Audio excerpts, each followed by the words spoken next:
Without further ado, it's my pleasure to invite up to the podium Russell Huddleston, who's going to talk to us about why do we care about all this biodiversity.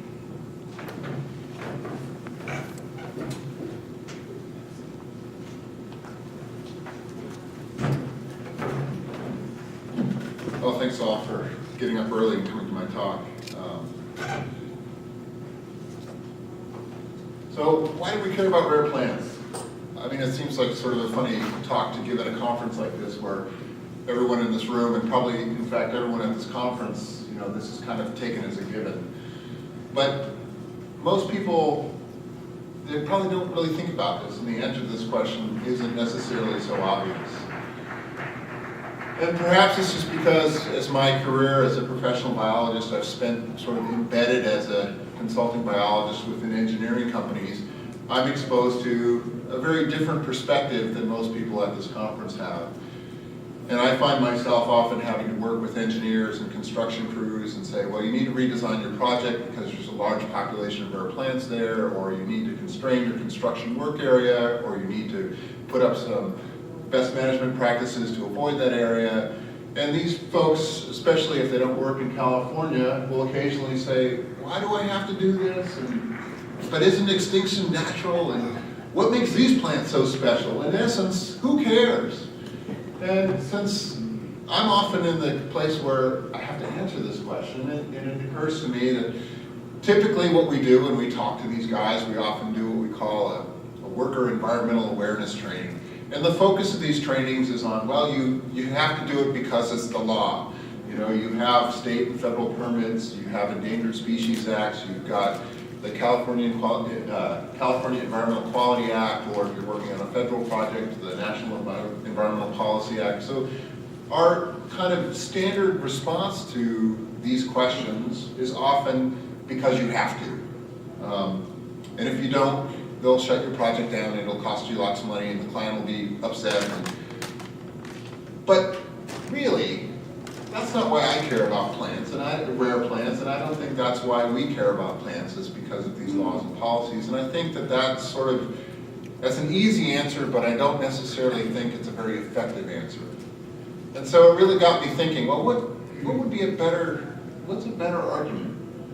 And I think that one of the reasons why I wanted to give this talk is that it occurred to me that lots of talks like this have been given at conferences in the past, but it's been a while since I've seen one at a CNPS conference. And it occurs to me that really, if we're going to be effective advocates for rare plants and for conservation and protection, we really need to be able to effectively articulate why it is that we care. And it may be different for every one of us, but I think whatever our reason is, we need to be able to explain that. And I think, to begin with, we need to put things into context, because I think that's often an issue, is that there is this question of, well, isn't extinction natural? I mean, it happens all the time. What's the big deal? And of course, yeah, extinction is natural. We know that throughout history, species have gone extinct, but under natural extinction, generally what happens is a species becomes unfit for its environment, and is replaced eventually by another species that's more suitable. It's just part of the natural turnover of evolution over time. Under unnatural extinction, and if we look back just in the recent history of geologic time, which is 400 years, is in essence a blink of the eye, estimates range between an increase of extinction between 40 and 400% just within the last 400 years. So it's not that extinction isn't a natural process, but what's unnatural is this unprecedented accelerated rate that extinction is happening. And what happens when you have that accelerated rate of extinction is it basically stops that process of speciation. It eliminates the potential for the evolution of replacement species, and that's the problem. Okay, so extinction is accelerated. Still, I think that sets the context, but it doesn't really answer the question. So what? Why should I care? And just looking at this argument, there's sort of two common ways of approaching this. And I'm not going to necessarily cover all of these. Different people have different reasons why, but they kind of fall into two general categories. And I'm just going to go through a couple of examples of the most typical economic or utilitarian values that sort of I learned when I was doing my conservation biology courses several years ago, and just talk about what some of those are and what some of the problems with, I think, some of those arguments are. And then I'm going to talk about my personal values, which fall more down into the second category, which is an intrinsic inherent values. So economic or utilitarian values, these are values that are basically arguments that are based on the premise that rare plants provide some kind of benefit to people. And the value of those is based on the goods and services that they provide to people. These are just some of the examples that I picked from the literature and from some of the course material that I had are, the aesthetic value, or they provide some kind of agricultural or medicinal value, or they're important for ecosystem stability. And all these things are in some way important to us as human beings. So if we start with the first one, aesthetics, there's a long history, I think, in the United States of pleasure derived from nature. We look back at the Thoreau and Emerson and John Muir, and they all have this expression of personal fulfillment that they derive from nature, from the fields and the forests and the meadows. And I think that's great. I've been a docent at Jefferson Prairie for a long time, over 10 years, and it's a wonderful vernal pool preserve, and it's got rare plants, and I think that when you find rare plants out there as part of the tour, it adds a tremendous amount of the enjoyment for the people who are on the tour. I think people really do enjoy seeing something rare and unusual and unique, and I wouldn't argue that aesthetics is not an important value. But lots of vernal pools don't have rare plants, and I would argue that they're still just as beautiful. I think that, well, a rare plant might add to the beauty and the aesthetics of a vernal pool. It's not necessary to have rare plants in order to have beautiful vernal pools. Another example that's commonly cited is, okay, so Yosemite National Park, there are over 100 species of rare or sensitive species within the park. Yet I would bet if you ask the 3 to 4 million people that go to that park every year, if they're even aware that there are rare plants in the park, most of them would have no idea. And it would probably have little effect on their aesthetic enjoyment of the national park. So yes, aesthetics are important, but is that really the reason that we care about rare plants? What about agricultural and medicinal values? I mean, there's lots of examples of plants that are really critical to our civilization. Wheat, corn. I'm from the Pacific Northwest, where Douglas fir is a huge economic crop. So what about other useful values? Well, what about medicine? Aspirin, which was derived from willows, or Taxol, which was derived, this is a cancer, a drug that's used to treat breast cancer. This was derived from the Pacific yew, Taxus brevifolia.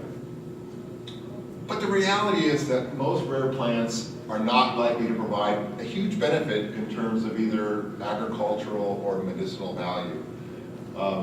Nonetheless, I think it's really interesting. I don't know how many of you, this is back from a movie that came out in the early 90s with Sean Connery. And the premise of this movie is that he's a biochemist and he's out on the hunt to discover this rare plant that's got a cure for some cancer or some other disease.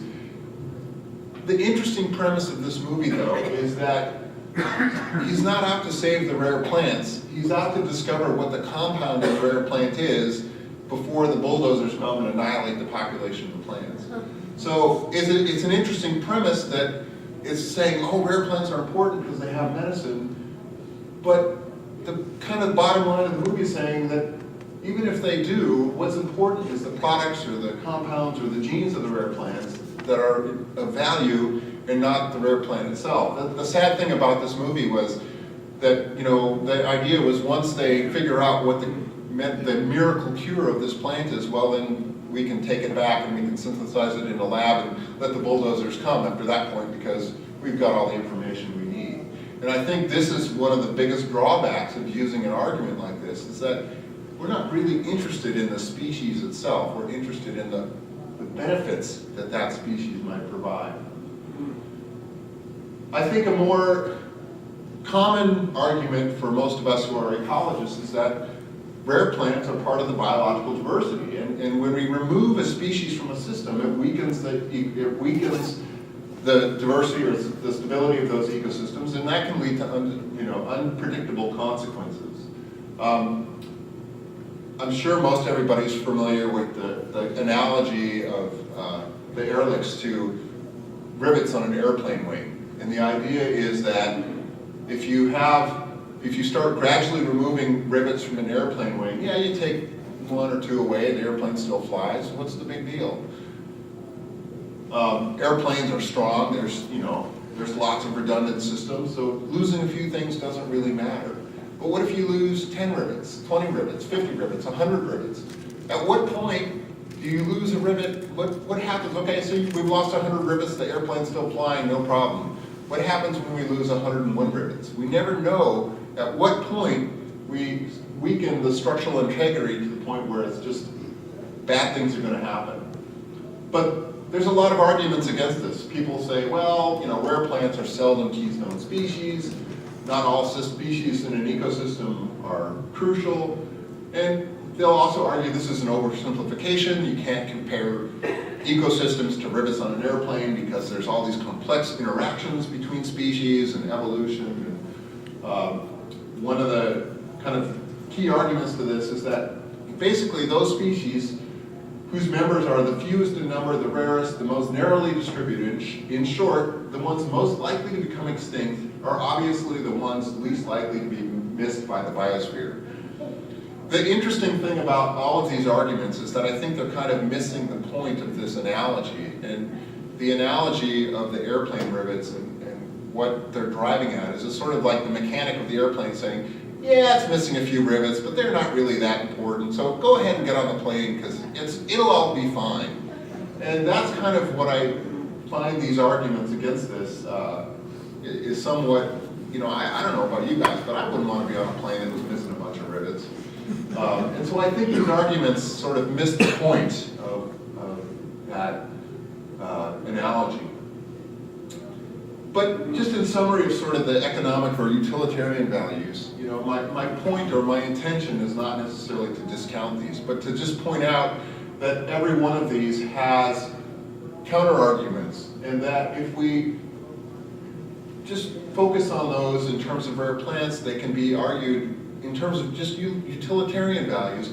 What about those plants that don't have utilitarian value? Are they somehow not worth saving if they don't have some kind of a benefit?